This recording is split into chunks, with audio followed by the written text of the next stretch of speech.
അപ്പോൾ ഇന്ന് ഞങ്ങൾ ഡ്രാഗൺ ഫ്രൂട്ട് ഐസ്ക്രീമാണ് ഉണ്ടാക്കാൻ പോകുന്നത്. അതിനാവശ്യമായിട്ട് ഡ്രാഗൺ ഫ്രൂട്ട്, കുറച്ച് പഞ്ചസാര, മിൽക്കിംഗ് മിസ്റ്റിൻ്റെ വിപ്പിംഗ് ക്രീം, ഇത്രയാണ് ഞങ്ങളിവിടെ എടുത്തിട്ടുള്ളത്. വേറെ 3 ഇൻഗ്രീഡിയൻസ് വെച്ചാണ് ഐസ്ക്രീം ചെയ്യുന്നത്. ആദ്യം നമുക്ക് വിപ്പിംഗ് ക്രീം മിക്സിയുടെ ജാറിലോട്ട് ഒഴിച്ചു കൊടുക്കാം. ഇത് നമുക്ക് ഇതിലേക്ക് പഞ്ചസാര ചേർക്കാം. ഒരു 3 ടേബിൾ സ്പൂൺ പഞ്ചസാരയാണ് എടുത്തിട്ടുള്ളത്. ഇനി ഒരു ബ്ലെൻഡ് ചെയ്തെടുത്തിട്ടുണ്ട്. ഇനി നമ്മൾ മിക്സിയിൽ ബ്ലെൻഡ് ചെയ്ത് വെച്ചിരിക്കുന്ന മിക്സ് ഈ ഒരു പാത്രത്തിലോട്ട് ഒഴിച്ച് മാറ്റി വെച്ചിട്ടുണ്ട്. ഇനി ഇതിലേക്ക് നമുക്ക് ഡ്രാഗൺ ഇട്ട് ഒന്ന് അടിച്ചെടുക്കാം. നല്ല റെഡ് ഡ്രാഗനാണ്. അപ്പോൾ ഇതൊന്ന് നമുക്ക് കട്ട് ചെയ്ത് മിക്സിയിൽ ഇട്ട് കൊടുക്കാം.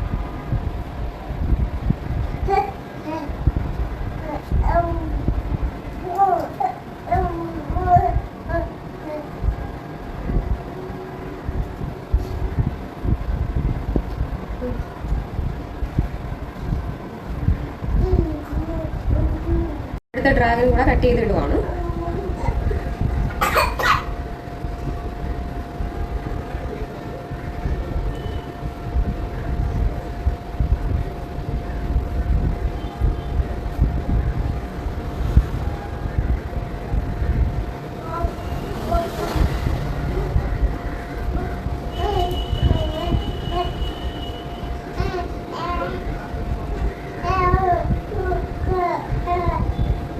നമുക്കിനി ഇതെല്ലാം ഒന്ന് ബ്ലെൻഡ് ചെയ്തെടുത്തിട്ട് ബ്ലെൻഡ് ചെയ്ത് വെച്ചിരിക്കുന്ന മിക്സ് ഇതിലോട്ട് ചേർക്കാം.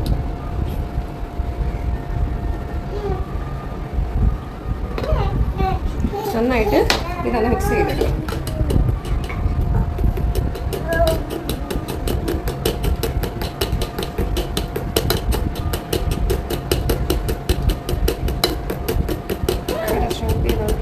ഈ ഒരു പരുവാകുമ്പോൾ ഒന്ന് തിക്കായി വരുമ്പോൾ നമുക്ക് സെറ്റ് ചെയ്യാനുള്ള പാത്രത്തിലോട്ട് എടുക്കാം.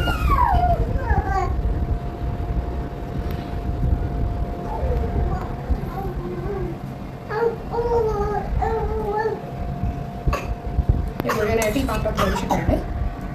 ഇനി നമുക്ക് ഇത് ഫ്രീസറിൽ വെച്ച് ഒരു ഓവർനൈറ്റ് ഒന്ന് സെറ്റ് ചെയ്തിടും. നമ്മൾ സെറ്റ് ചെയ്യാൻ വെച്ച ഐസ്ക്രീം നോക്കാം.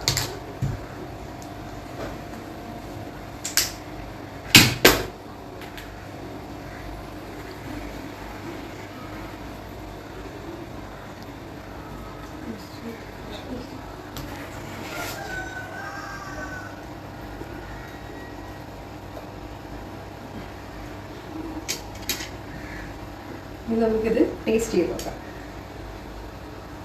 ജെല്ലി